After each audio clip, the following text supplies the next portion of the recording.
rounds left. Everybody, winners leave Cleveland. And basically the Miz and Paul turn heel on Cleveland and then leave. They leave Lawler standing there in the ring going, what's the matter with those guys?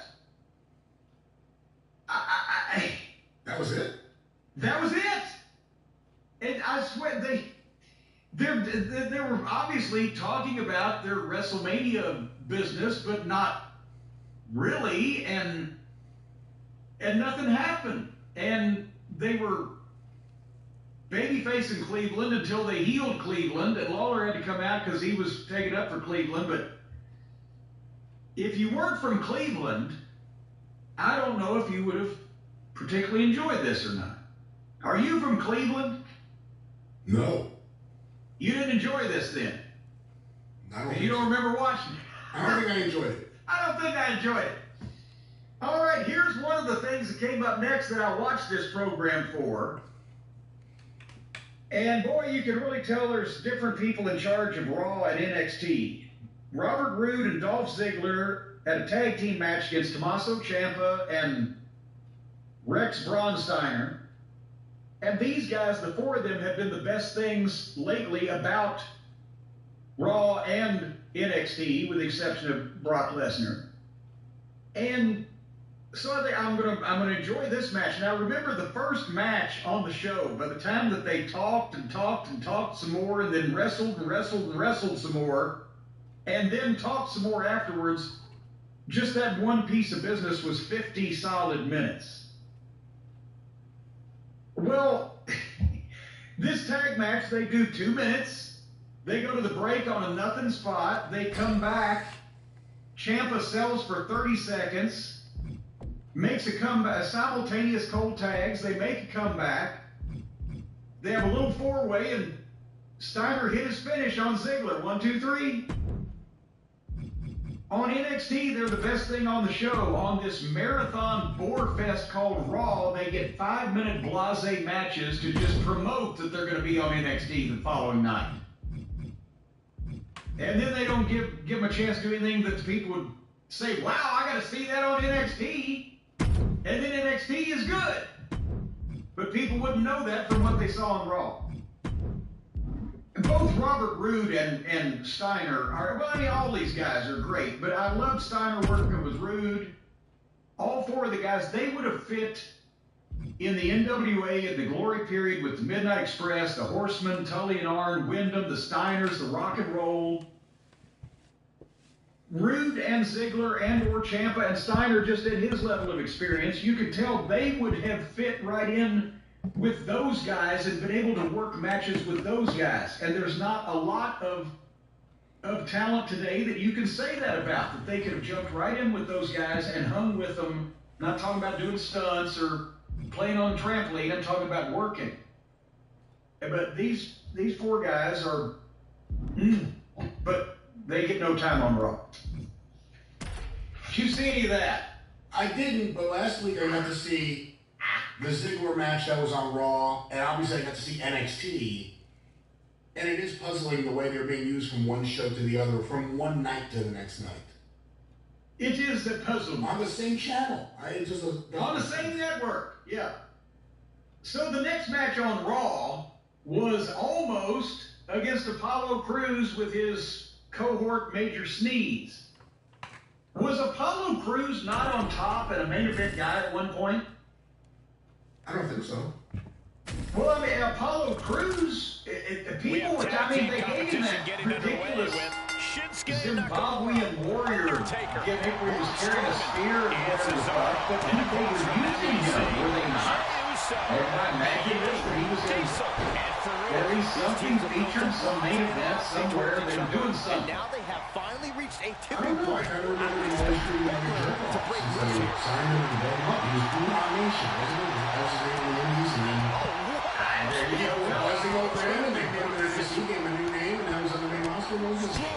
He got offense. Last time I saw him, I believe. He had an actual match. This one he didn't. This was so he's pissed somebody off. Apollo Crews has pissed in the wrong post hosties. Because this was longer than most almost matches. So to compensate for that, they moved at a glacial pace and basically did a slow squash match.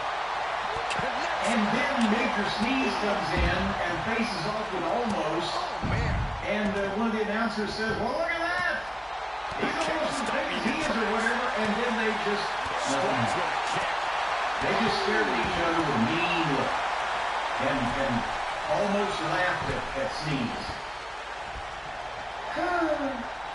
Then it was time for Edge and AJ's package. Have you ever seen Edge's package? Beth Phoenix likes it.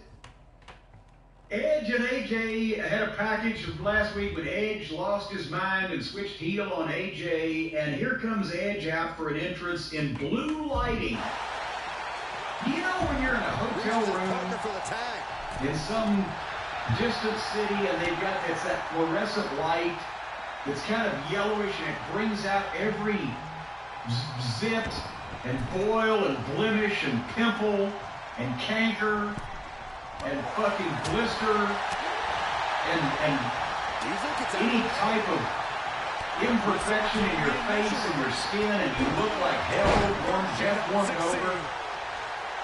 That is what this blue light did to Edge. Did you see this? Did you see he looked like a Viking whose ship had hit an iceberg somewhere? I did not see that here, however, you're describing the way he's been looking the last few weeks, especially with the way they're lighting him in the ring while he's been sitting in the chair giving his speech. Yeah, it's not cosmetically pleasing. He looked like a Viking fearmonger. See, I just popped Travis Heckler. He's got to be old. Yeah, he's old enough. If you lived in Louisville, Kentucky through 1976, you saw a fearmonger. You don't succeed. So he stood there and let the fans boo him forever because he tried to kill AJ last week by crushing his skull with a concerto. And then he said, you think you know me? One more time, but he's got to strike soon. Apparently the explanation is what Edge did last week, he did for AJ Styles because he wants to meet the best AJ Styles, the toughest AJ Styles. He wants to bring out the real AJ Styles so they can have a match that's a classic and he can beat the best that AJ has. Isn't this the Jericho Kingston angle on the other station? And/or wasn't this somebody else working out the best in you? So I'm going to shake your head with a sledgehammer. How many times have we seen that reasoning lately on wrestling? It's funny because Edge's feud with the Miz when that first started, it was kind of like they were mirroring some of the stuff with Punk and MJF. And now that you hear me say that, maybe Edge's whole thing now is just a steal from other people. It really is. I'm not blaming Edge. He don't like this shit. I like Edge. I want to like Edge. But I cannot watch anybody deliver this rotten, dramatic writing that's so preposterous. What we just talked about it, what if I'd have come out the next week and say, you know why we hit Bill Watts over the head with that blackjack? Because we wanted him to be tougher. We want the best Bill Watts. We want Bill Watts to come out here and be able to kick our ass. So we pissed him off on purpose. No. We didn't do that. Because it wouldn't have drawn any fucking money. Because it's stupid. Wind up with a few battle scars. Is this a Japanese thing they're stealing it from? Do the Japanese wrestlers attack each other and cave each other's heads in with blunt instruments because they want the other guy to be tougher and give them a better fight? I don't know if that's where this is coming from. I'm just wondering, they steal a lot of stuff on the other channel from Japan. I'm just wondering if that's the thing over there. They had girls tag team match. Selena and Vega against Morgan and Ripley. It sounds like a brand of fucking rum. Possibly a CPA firm, Morgan and Ripley. But even Rhea Ripley was not worth this at this point. This is a 3-hour program. I need to get through it. Did you watch the highlights of Madison Square Garden when they glossed over that they had Austin Theory challenge Brock and instead started with Reigns' run-in? So it looks to the average fan that doesn't get on the internet like the people in Madison Square Garden got to see Reigns and Lesnar. But They shot it on video with a nice camera and then kept freezing every goddamn bump. Like they used to do the pay-per-views when they didn't want you to see a pay-per-view while the replay was still up the end of buy. They would show freeze frames. I don't, why did they do that in this instance, Brian? Turn your skin red. I don't know. I know why they used to do it for pay-per-view. It made some sense, although it was a ring. I don't know why they would do it for the MSG show unless they're highlighting it somewhere. And all the shit looked good. The video looked good. Clean it off here. This is going to be dangerous. It was nice stuff they did, ending up Brock bleeding and laying on the steps with Reigns standing over him, holding the belt, saying, "Acknowledge me." I think that's, you want to go to WrestleMania, that's a good way to get there. And they did the Baker Hall of Fame package. Finds a counter for the dead man.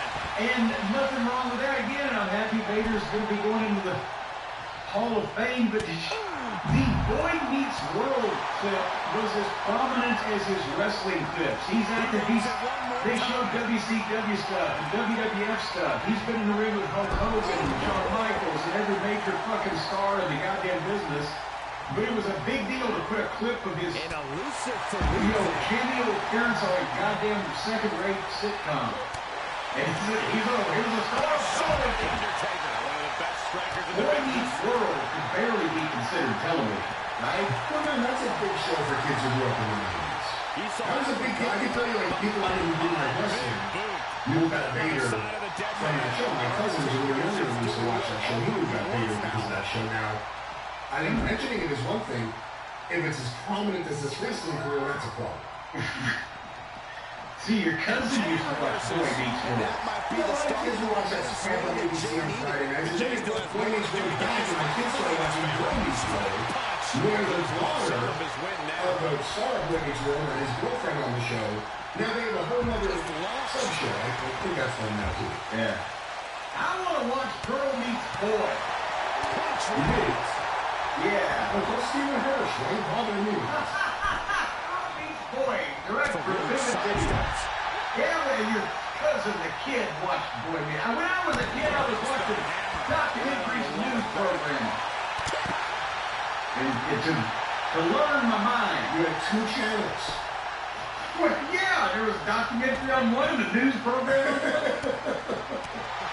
Anyway, then we get to Finn Balor and Austin Theory. I'm like, okay, I'll take this. My man Austin Theory. Finn Balor's a pro. Do you remember when I mentioned the first match on this program went 50 fucking minutes? Yeah. Undertaker Well, this one didn't. Again, it was rough. And also, I think they even had a match here a few weeks ago that was better than this. Theory has looked great. Balor's always, this just didn't, they did what they could do, I guess, in the time they had. But they started out, they did a bit of a match, then went to break on a floor spot that was just blocked. Nobody even took a bump. It was just somebody slid out, whatever. They come back, Theory's in control. But as I noted then, the first match took forever. Everything else has been rushed through since then. Some of it needs to be even quicker. Balor makes a comeback. Theory stops him. They hit some nice stuff back and forth. Balor, all of a sudden, boom, Theory takes a bump. He's in the place for the coup de grace. Balor goes to the top, and suddenly, they got a close-up on Balor climbing to the top, so that you couldn't see, but a hand reaches out and snatches him around the neck from off camera. It's Damian Priest. He suddenly appeared on the ring apron and snatches Balor by the neck and throws him off the top rope, disqualification. Theory completely rolls out, disappears, and Priest hits Balor with his finish and then leaves, and then Theory rolls back in, hits his finish, and takes a selfie. Sent flying. This is what makes Vince happy. And then, something we hadn't seen yet tonight, Kevin Owens in the ring. Damn it. And they're going to get their money's worth out of him. They pay him $2 million a year. By God, you're going to be on 75 to 80 minutes of every program. And his story is still he doesn't have a WrestleMania match. Now, they talked to Rollins in the back, by the way, earlier. I didn't even jot that down. Apparently, somebody clocked him. He had a gash on his eyelid. He was staring off in his face and would not comment on the sorry state of affairs that he's in, that he's not at WrestleMania. Well, Owens, he came out, he's going to lay this shit down. He's going to shuck this corn all the way down to the cob, tell us how he feels. Because he doesn't have a WrestleMania match. And so he wants to have the Kevin Owens show at WrestleMania. We've been hearing that the guy I'm about to talk about may or may not now have a three-hour match. But Owens wants a KO show at WrestleMania with some lowlife from Texas, like, I don't know, JBL, nah, he's really an asshole. Booker T. No, I'll say he's not even really from Texas. He spent half his life in a team called Harlem Heat. That was a good point. Because Harlem's in New York. And he mentioned Shawn Michaels, but he's a Canadian, he can't be sacrilegious. So none of them will do. The perfect choice. The broken down shell of his former self, living on his past glory. Drinking beer all day. People came up for that. Redneck, bad knees, etc. Builds up to say, I want that on the Kevin Owens show, Stone Cold Steve Austin. And throws the microphone down. And the announcer, oh my God. And of course the people pop when Austin's name is mentioned. You know, when you, in a wrestling arena, the phrase Stone Cold Steve Austin gets about the same response as free money. So they cheered, but if you're wanting to get Stone Cold Steve Austin back at a WrestleMania in Texas and have him interact in any way with anybody, couldn't you come up, even if it's Owens, I'm not saying it should be Owens, but couldn't you come up with some better motivation for Steve Austin to come back, some better happening or incident to motivate Steve Austin to come back after all these years to do a talk show or a match or a beer drinking contest or a quilting bee or whatever, then giving Kevin Steen a long-standing hatred of Texas over the last 4 or 5 weeks? No, this is as bad as it can get. Just kind of randomly ranting into Dallas. Leading the Steve Austin to come out to defend the honor of Dallas?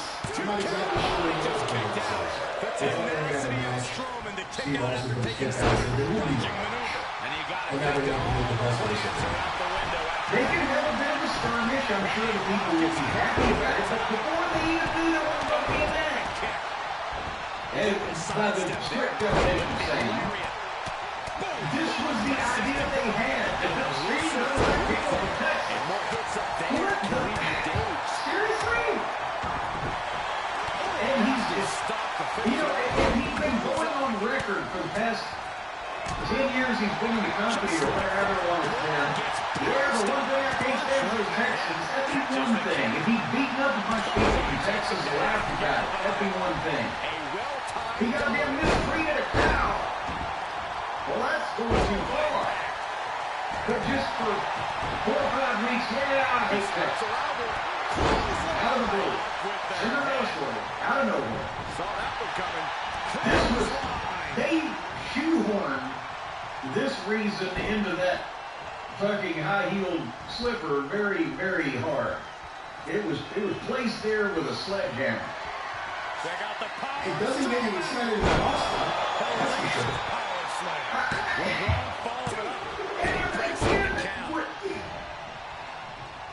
Is anybody close to Austin?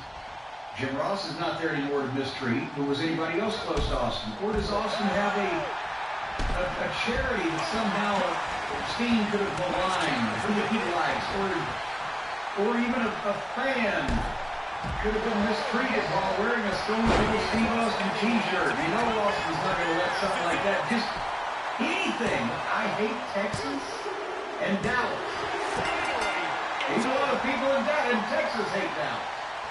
He was the last word Steve said when he left Texas. I hate this shit. Let it goes down there 4 or 5 years ago. You take your life in your hands just to drive on the interstate. They're doing road construction on everything all at the same time. One of the major interstate highways around the Metroplex now is named after George fucking Bush. So you know it goes nowhere. Anyway, that was Raw. This is one to be Are you as raw as I was over Raw? Yeah, it sounded awful. And I'll tell you what, it was the last thing I watched before I went to bed. And normally, you know, I've talked about how good I'm sleeping lately.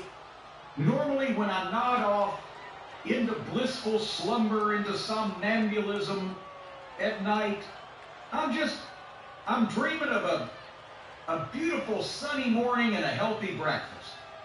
And in this case, all I could think of was the bad taste in my mouth from Raw.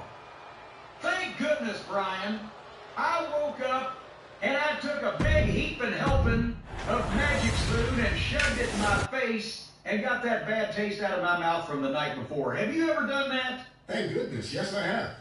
You woke up one of these mornings, many mornings, and you've said, I could still taste last night's wrestling program. It's like a bile sitting on my tongue, but you go to the Magic Spoon. The healthiest cereal that tastes good as well, not garbage. You can feed this to the kids. You can feed it to your wife. Unless you don't like your wife, in which case I'd feed her some arsenic.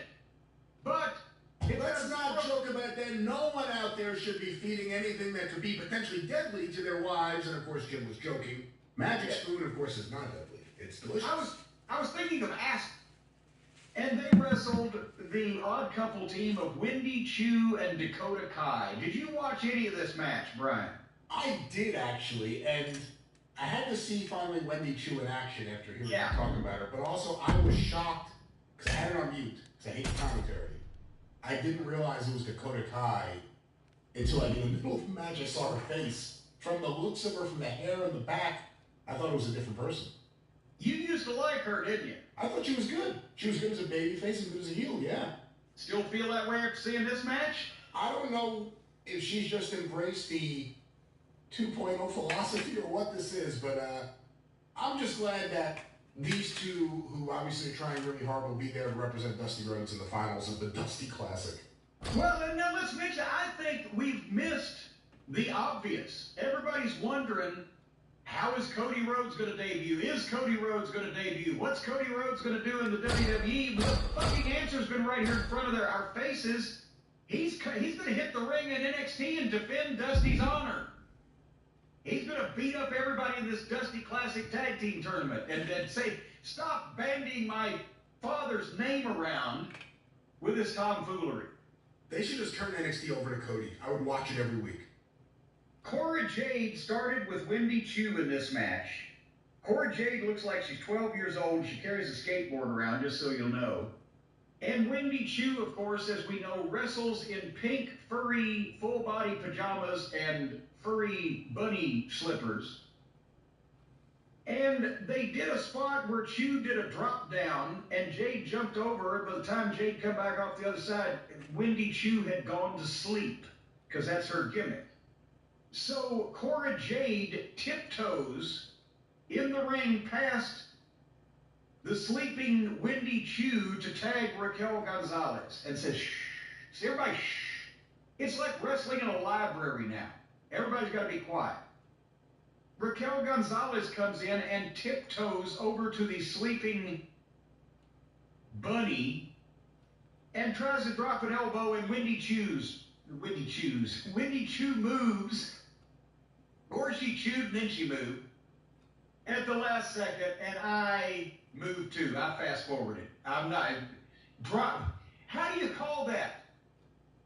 One tackle, drop down, go to sleep? Fuck. So this is just embarrassing. Then, did you have any other comments on this contest? This is modern wrestling. Every promotion needs a mascot, unfortunately.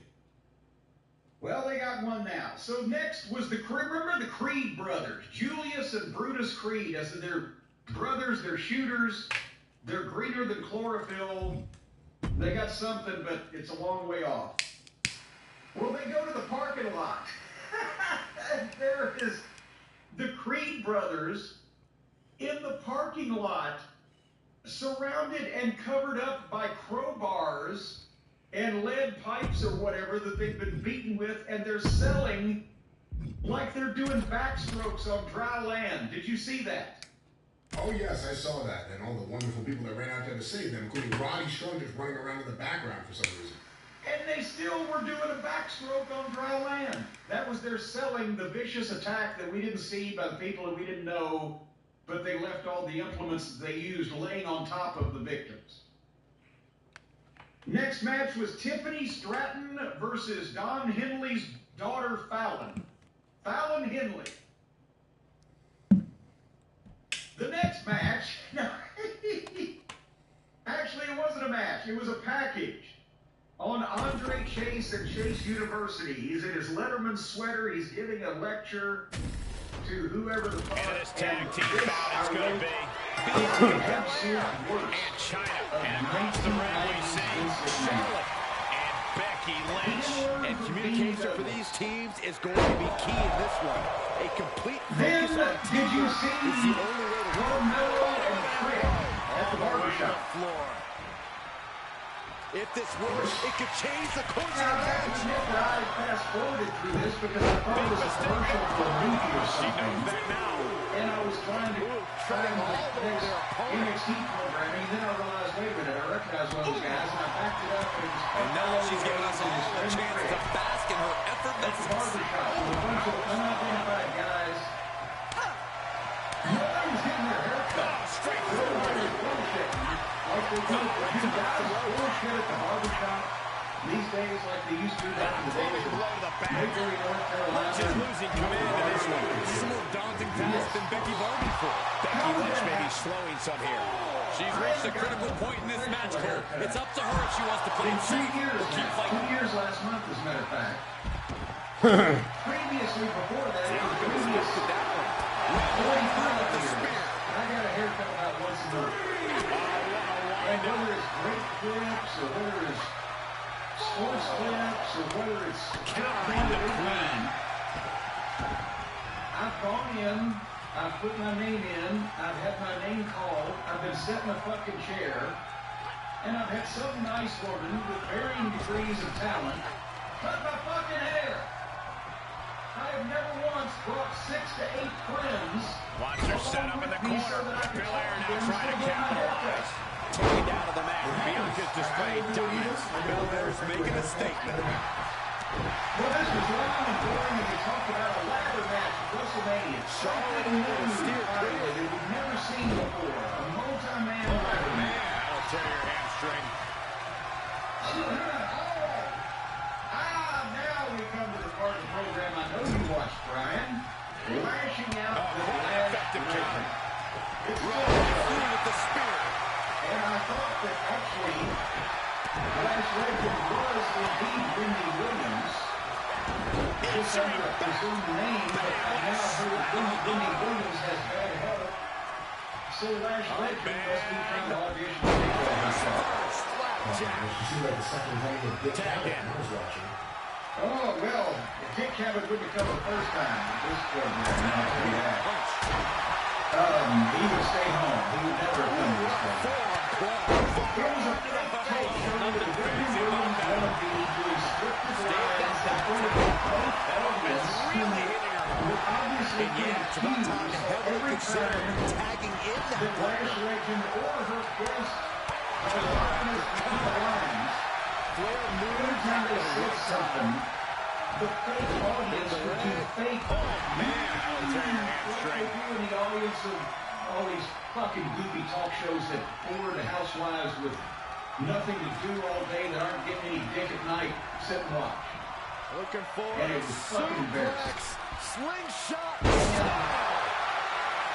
I don't know why certainly they didn't just put Lash Legend into the talk show having never heard her speak or not even trying to run one of these Charlotte setting it up. flag policy by saying. The neck breaker. So I can only assume that some of these comedy writers in this company think that this woman is doing a good job at this.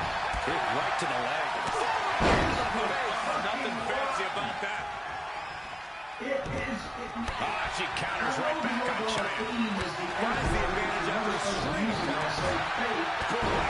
Becky Harper.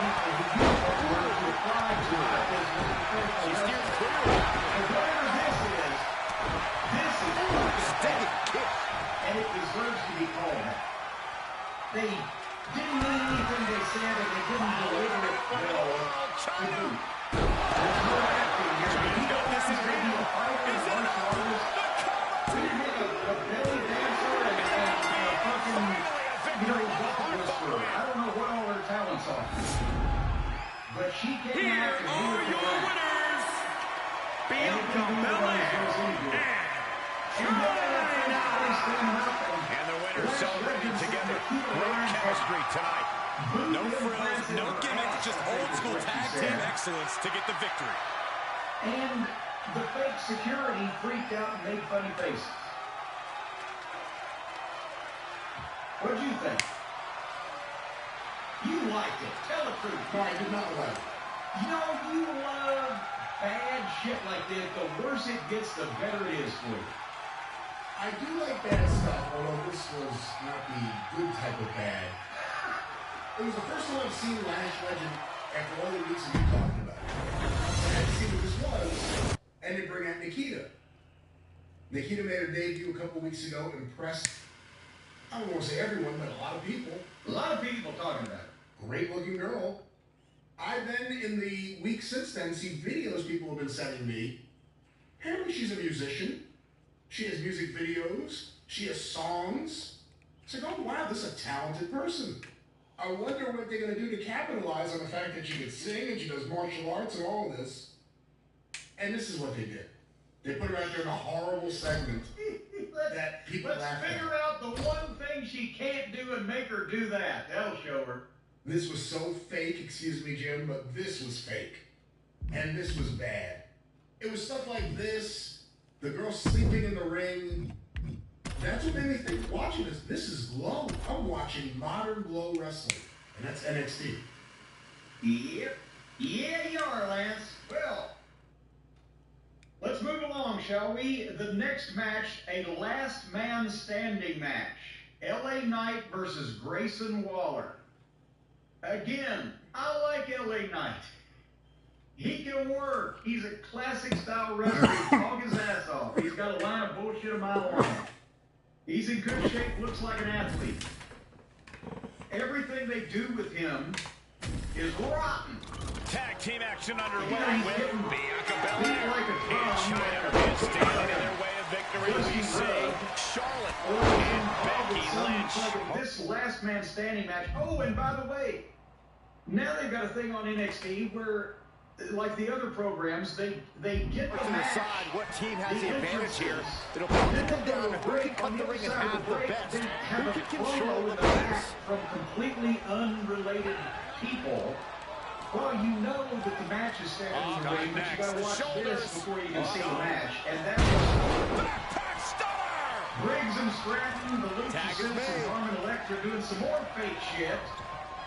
And old Stratton there is still What a punch. letting everybody know that he's Reversal. Can they go to the attack? Producing a trampling. Then they come back to the match. I mentioned last man standing. Kick right to the No leg. DQ. Just sending a message there. Catches the They leg. jump started it in the outside. They followed the floor. They got a hard stand. And that's just before the break. They come back from the And break. Becky They're anticipated fighting the that. crow's nest. Stops the Up kick. above the fucking arena. On this little tower thing. And she's using this moment to set it all Waller, for and he strength. takes a bump off of the top of the tower, but just kind of a shitty, like I'm falling, and off camera. Sit out And of the it's ring, not not in the sure view of the she people wants in to the be arena. It here. just falls behind the tower. Oh, that So could LA rock Knight you. goes like Trying to that. put a stop to that. Comes again and walks back to the ring. And Solid here punch. comes Grayson Waller's big stooge in the center, carrying him like a damsel in distress. Defense taking a toll. Coming down off the Energy tower, left. carries him back to the ring. She's in about as good a position as you could hope to be. Still, She goes under the ropes and back into the ring. And as they're about to I mean, already they fought in the back, and they took a death-defying bump, and they've got the garbage cans out, and they've got the chairs or whatever, they've got handcuffs, actually look more like leg irons, and they're about to handcuff LA Knight, or leg iron LA Knight, for the post or something. She gets Becky with a counter. From Mackenzie Mitchell in the back. Yeah, the Creeds are letting that game wrestle tonight. We saw it coming. Well, it can't be any fucking night, but is that the place to get us that new Stretch there, Ken. Dodges out of the way. a man to a ring post, do who knows what to it. That's we gotta get this important update. And after that, we got fake jumped in the parking lot, and now we're recording. So they got that in. Somehow, LA So she Knight tags in.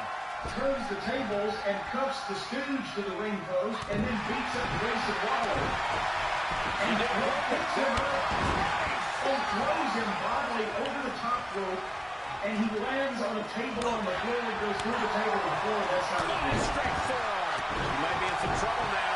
This is when you have to take advantage of tag team rules and get yourself some breathing room.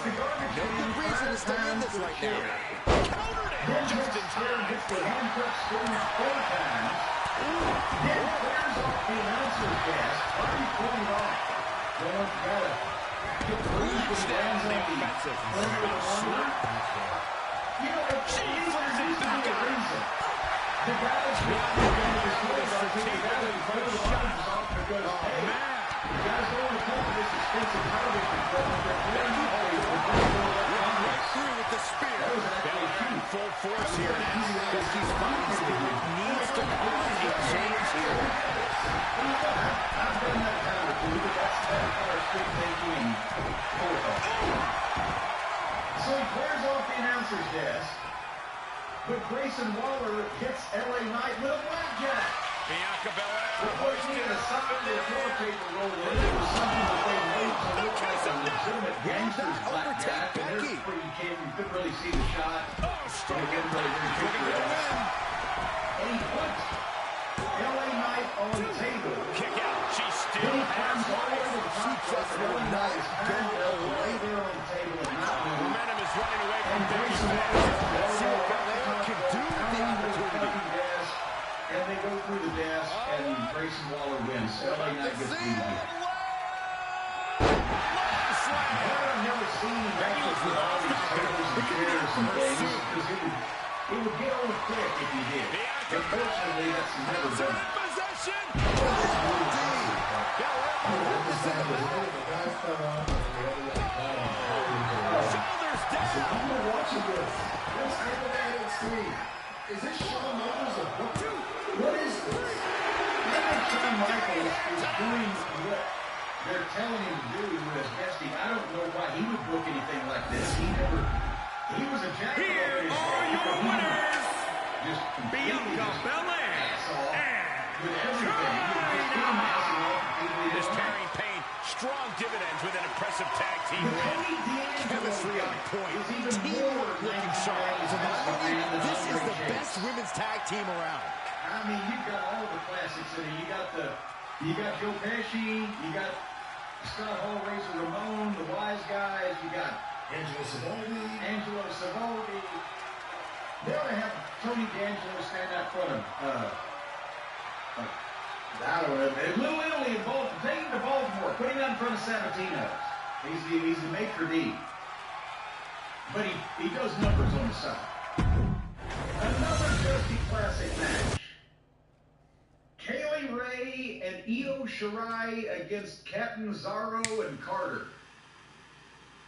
And by the way, the Toxic Attraction girls are watching all of these matches because they're the tag team champions, so they're going to face the winner of this tournament, and they're in the back in their lounge area where apparently they lounge with male strippers, with the shirtless, with the bow ties on, and they're serving the wine and the champagne and everything. But now in this segment, their male strippers have been attacked and beaten up and replaced by they're wrestlers, I guess. I don't know who the fuck they were, but they were dressed up in the male stripper outfits, and they've taken over. But they never did anything. They just wanted to be around Toxic Attraction. Cora Jade and Mandy Rose had a fake fight in the back, and a bunch of the strippers, the male strippers, separated them. And then Indy Hartwell and her partner, who the fuck? What's her name? The Persian Gulf? Persia. Her name's Persia. Persia Parada. Indy and Persia are continuing to have issues, having this fake argument about their fake boyfriend. And they're not happy. Nor Grumpy, Sleepy, Doc, Dopey, or any of it. Tiffany Stratton is an 80s valley girl, 40 years old. And I'm sure Vince remembered who Brody to the max. These teams have been waiting for this opportunity to get at each other, and tonight they finally get their chance. In this tornado tag match, we will see Bianca Belair and Chyna. And across her men, they will be squaring off with Chyna and Liv Morgan. There is absolutely nothing to compare for the brutality that could take place in a match like this. I absolutely agree. With every ticking second, the risk of injury increases, and you have to not only look out for your own safety, but your partner's as well. They're two powerful guys that by the nature of the gimmick that they've been given are told to be feeding off the W from the middle rope. Because they're the military type stooges of Balter or Luther. I would like to see that. The fatigue is setting in for her. Able to interrupt the attack. Reversal on top of reversal. Like Stomping down. sent into the corner. and at the point, injured freeze sliders came in and suplexed and beat up everybody in the match while still trying to sell their injuries from the fake attack earlier. She kicks out the three slips and She fingers hit came on each one of them. You know, looking for the same question. I have no idea. And did you see them? They come in, they come out, and they're still holding their injured arm next to each other after they beat everybody up. With no countouts, there's nothing keeping her inside the ring. Well-placed kick. Sliding back into the action. She's showing signs of slowing now. And his cohort is telling her that that new guy with his feet Here it comes. wouldn't lie. Chyna's got this in Another hand. quick promo with two guys named Draco and Quinn. And did you hear Gacy? He's right. So He thinks he's a fucking golden boy being actor. Pushes her right in the corner. Or did you listen? Oh, right to the kidneys. Well, there you go. And guess who's Guess who's coming to NXT?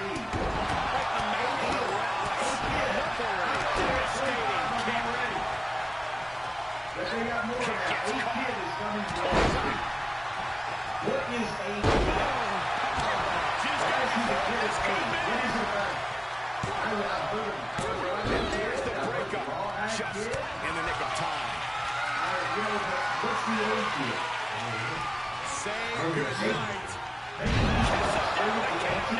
Liv is completely out of it. But there's a new winner of the Attack on Chyna. Only two. Kushida and the Blue Cable Jack. Here.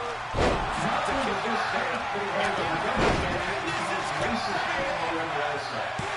And she turns the pin attempt and one. People that look out for Japanese Americans' rights Count to three? is We've got to acknowledge these fans on on the arena. We're hearing every single voice. Racist, guys and girls. Oh, man, check out this Racist, power. stereotypical. She's like a goddamn asshole physicist. Next to any oriental personality on WWE. Scoop slam sets things up. Man, look at that. His aggression is pure talent. Just dead left here right there. The power. And Super human. is what I Right in wanted the to say. mouth. This could be fantastic, but we just described the rest of this program. And guess what time the bell rang to start this match?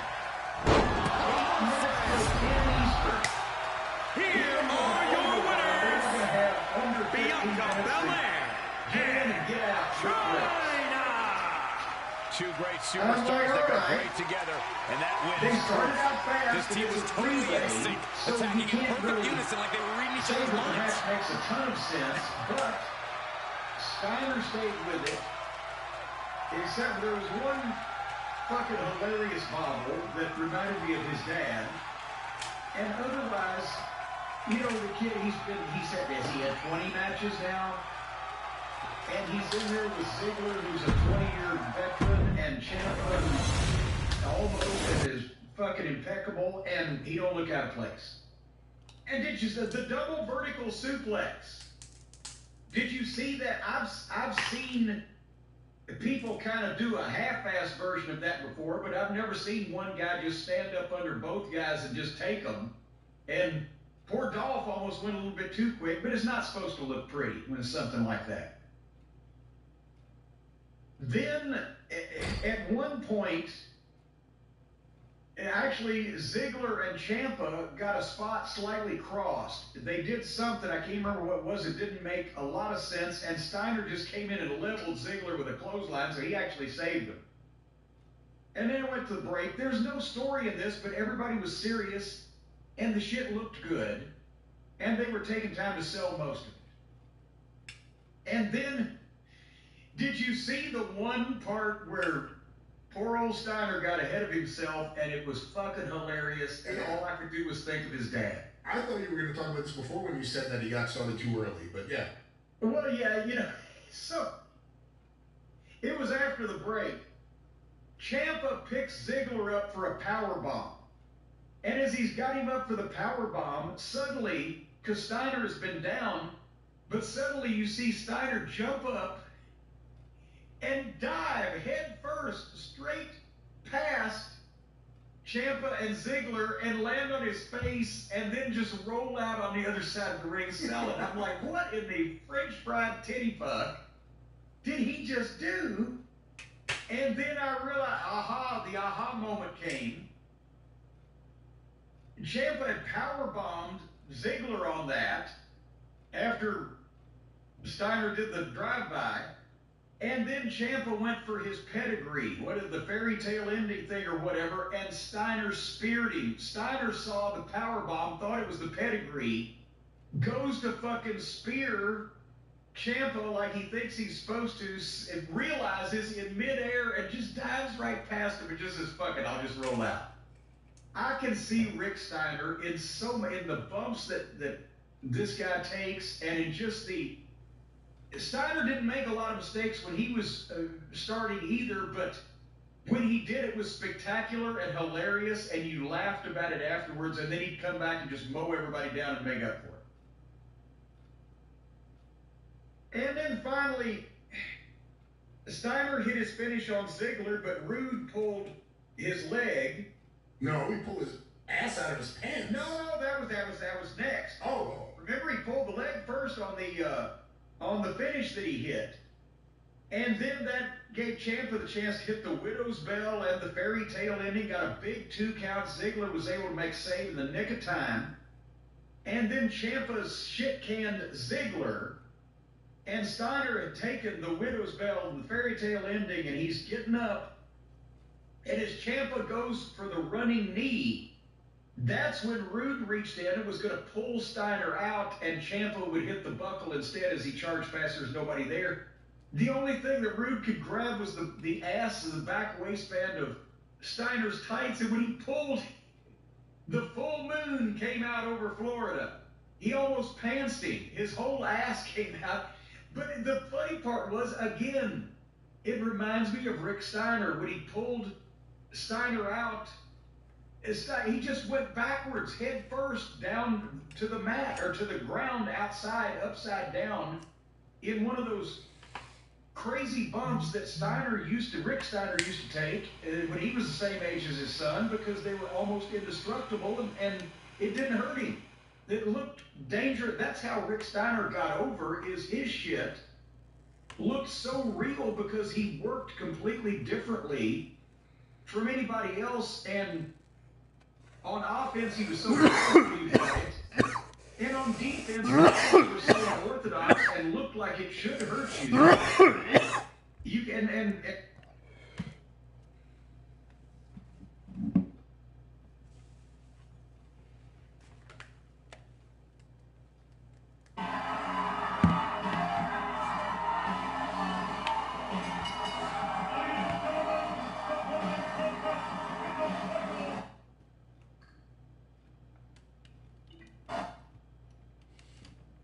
change. At the heart of this change is a man who spits in the face of your every accomplishment. Ever since you...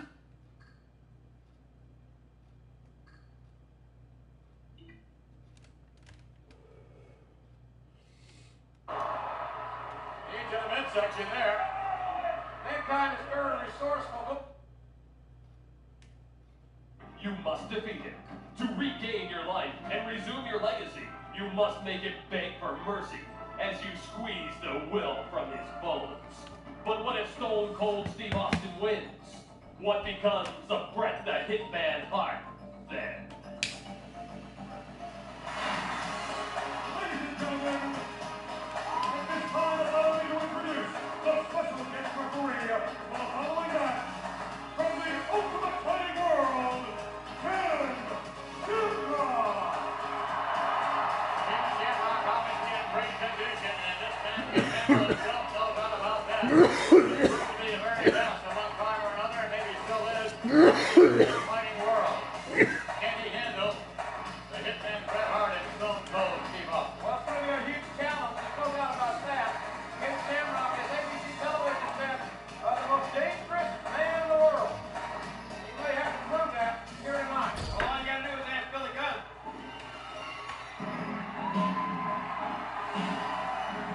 And there he is, one of the great competitors. A lot of people say he's the most dangerous man in the world. No! Whoa! Listen to this crowd! Listen to this response!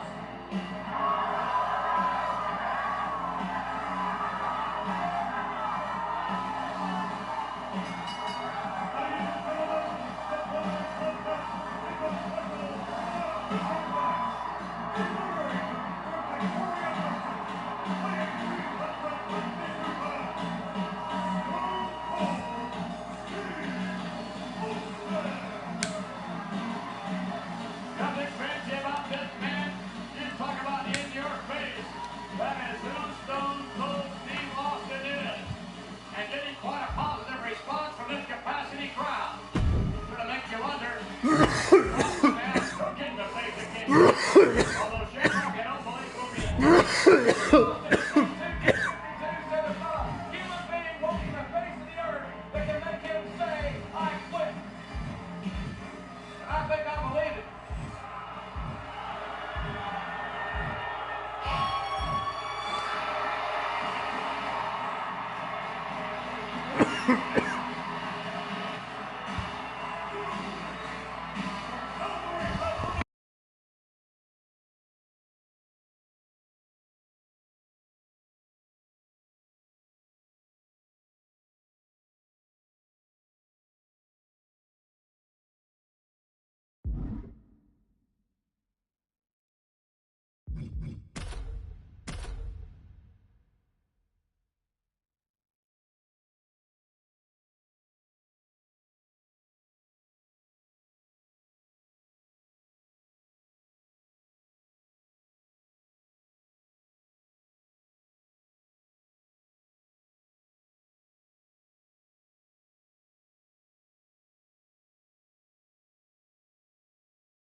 These superstars came here looking to put each other to the ultimate test and find out once and for all who the superior athlete is. Let me tell you, when you're battered and bruised, every minute on that clock can feel like an eternity. This match is as mentally demanding as it is physically. Oh, stomp it away. Strong hit. My goodness.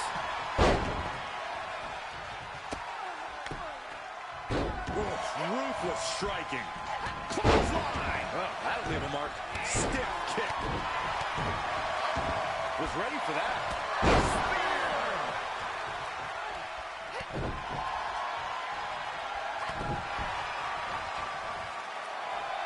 Oh, yeah. She is really getting fired up.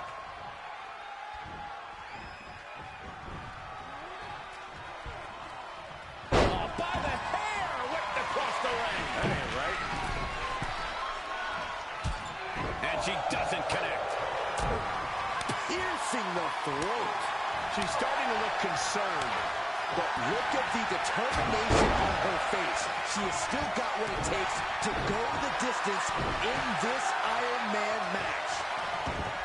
Byron, what is something a superstar should do after they score the first fall? When you win the first fall, you have to keep your foot on the gas pedal. Keep that energy going and try to score another fall. I strongly disagree. After scoring the first fall, the sage thing to do is go on defense. Slow things down, run the clock out.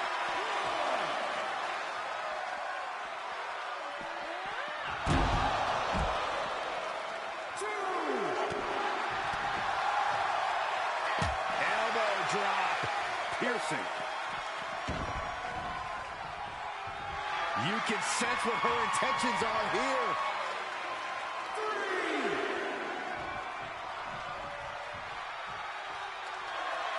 Oh, yeah, she's saying, let's go, bring it. 4.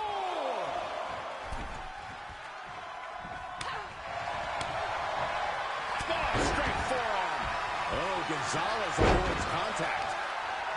Oh, just scrubbing the face on the canvas. Oh, an elbow drop for added measure. Oh, reversal catches Gonzalez. She avoids the attack completely. No, that clothesline hurt. Holding on for more. And a second. They say the third time's the charm. Will that be the case? Things not going how she'd like. You've put in the work, now it's time to capitalize and get a point. Saw that one coming. Took advantage. Fallaway slam. You guys are so cute. Belair now trying to capitalize. Spear. And this is gotta be it. Shoulders up before 2. She just will not give up, Cole. Unpacks a well-placed punch. She returns the favor there.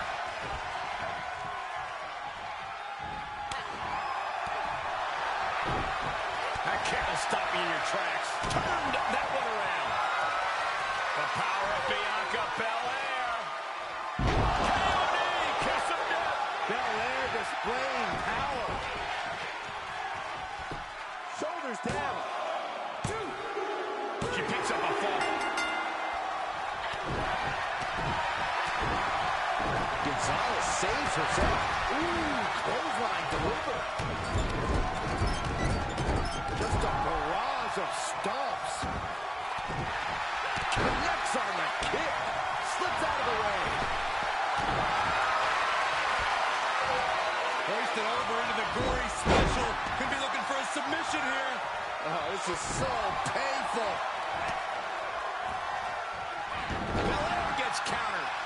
Right through with the spear. Bianca is showing zero restraint. Belair's making a statement.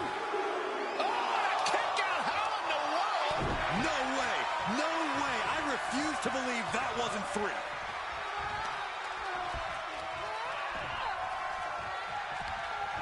And she's stunned in the corner. Oh, what a forearm! Oh, barbaric amount of stomps.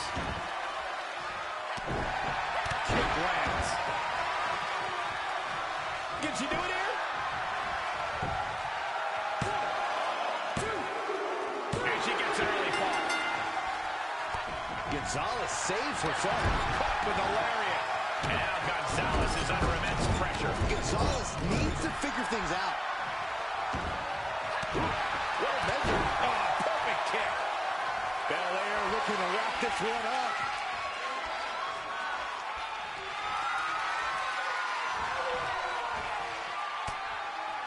Gonzalez denies the attack.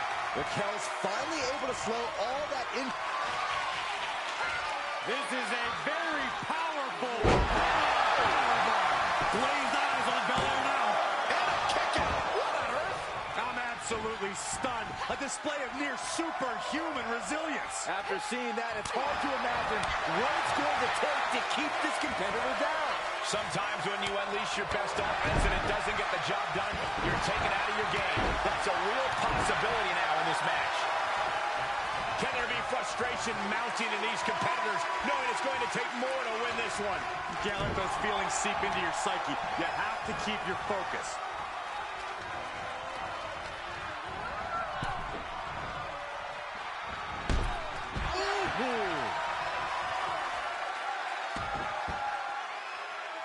She slips outside. What has she got in mind? Face buster. That's a few times now she's taken a hit up in that region. She's back in under the ropes.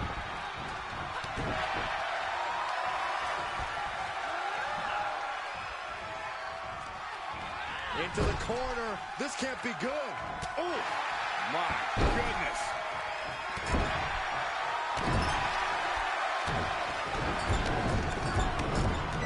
Absolutely brutal. Ruthless.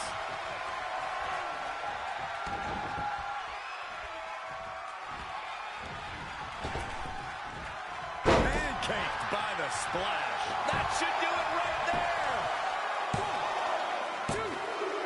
She got her there. Gonzalez keeps her at bay. What a clothesline. Ouch.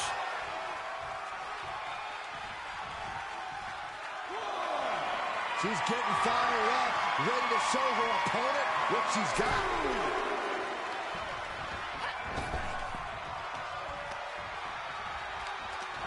And this might not have a pleasant ending.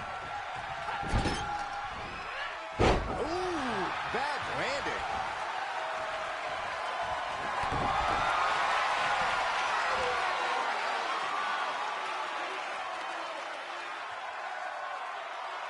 Oh, submission. Oh, the body's not meant to be stretched that way.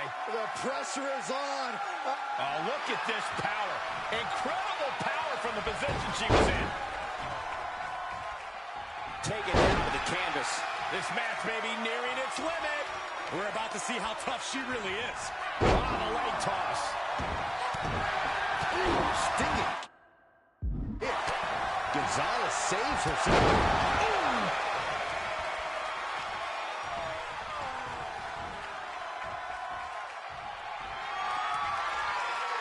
Hoisted all the way up. The kiss of death. Did Belair just close this out?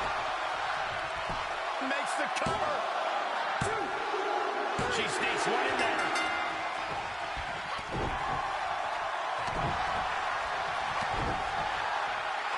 And she dodged that one nicely.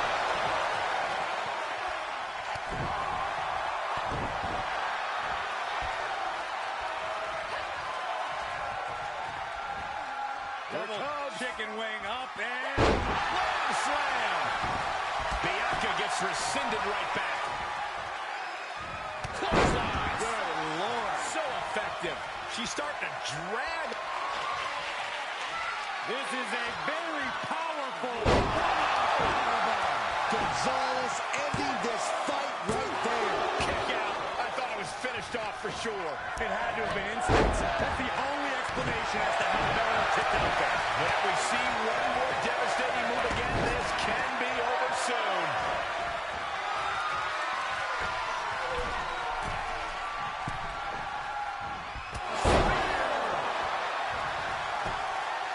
For the win.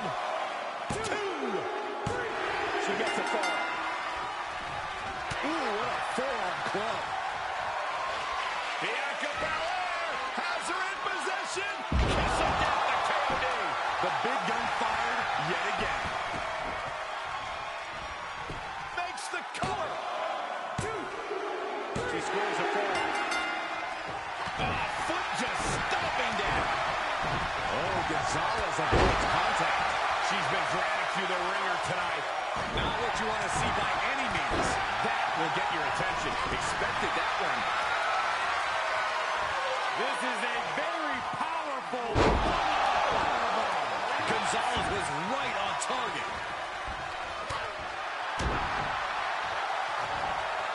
Two-handed. She covers for the pin. She pops the shoulder up and one. Where is she finding the strength? This is unreal.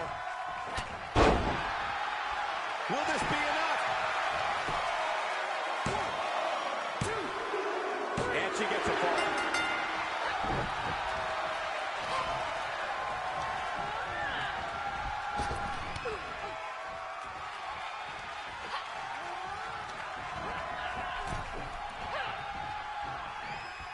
Belair able to counter.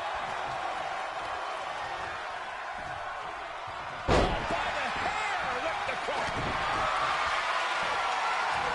Hoisted over into the gory special. Could be looking for a submission here. Oh, this is so painful. When you're in an atmosphere like this, when you can't hear yourself think because the crowd's... The power of Bianca Belair. The kiss of death. And Gonzalez is out. Makes a cover. And she got one.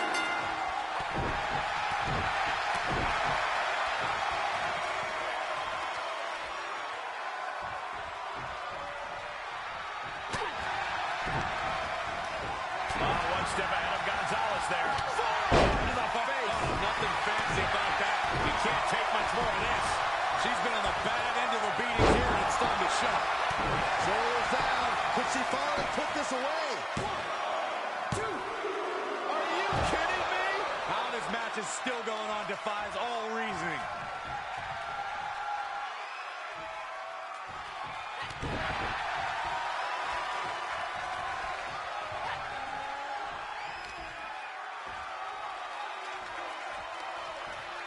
Power slam. We don't see this every day. The claw right to the shoulder of her opponent. I love it. I want to see it more. Oh, solid contact there. Oh, Gonzalez avoids contact. Great sequence of offense from Belair. Let's see what Belair can do with shoulders down. And she scores a ball. How in the world do these superstars have anything left at this point? Bianca Belair has her in possession. KOD, kiss of death. This one has to be over. The cover. Kick out. She's not done yet. What is it going to take to keep her down? The answer might be more than her opponent can offer. Belair has to be contemplating her next step now. If that was her... Say goodnight. The kiss of death. Belair might have this in the back. The cover. With that, she scores the ball. Gonzalez getting worked on right now. You gotta wonder, what does this do to Raquel's confidence? She's in a dangerous spot and could lose this. There is from the middle rope. Oh, God.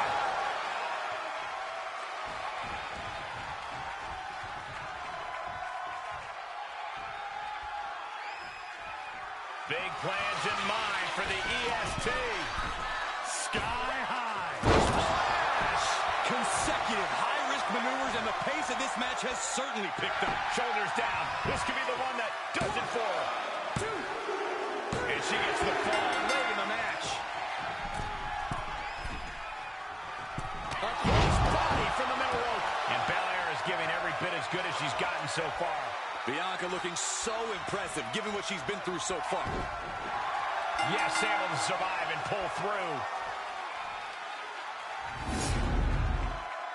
Here is your winner, Bianca Belair.